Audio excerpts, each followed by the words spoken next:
Thomas and the Trucks.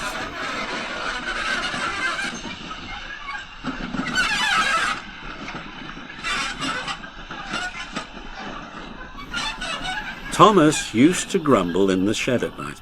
"I'm tired of pushing coaches. I want to see the world."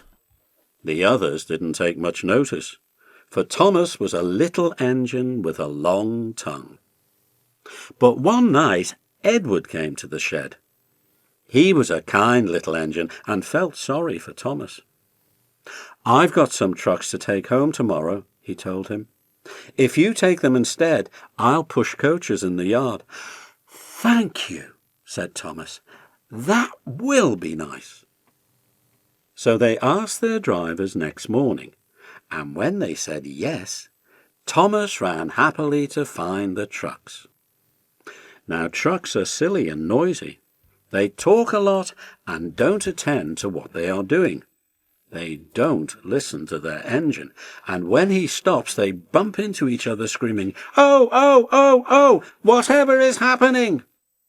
And, I'm sorry to say, they play tricks on an engine who is not used to them. Edward knew all about trucks. He warned Thomas to be careful, but Thomas was too excited to listen. The shunter fastened the coupling, and when the signal dropped, Thomas was ready. The guard blew his whistle. "Peep, peep," answered Thomas, and started off. But the trucks weren't ready.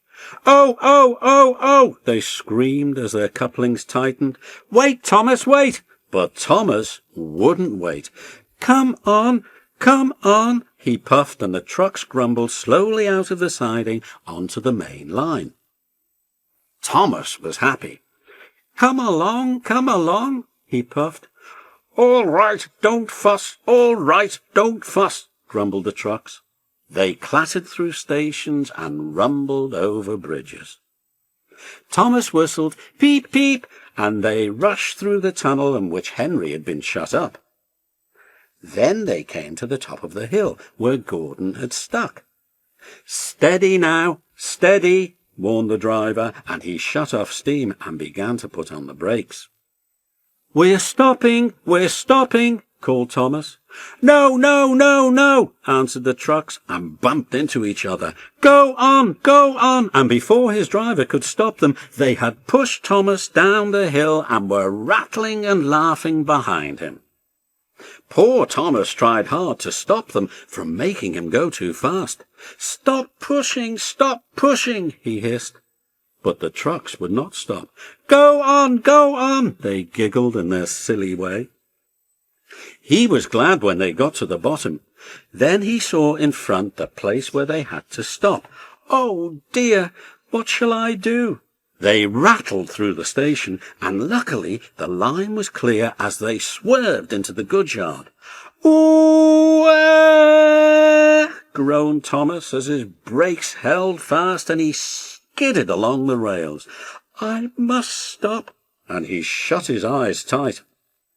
When he opened them, he saw he had stopped just in front of the buffers, and there watching him was the fat director. "What are you doing here, Thomas?"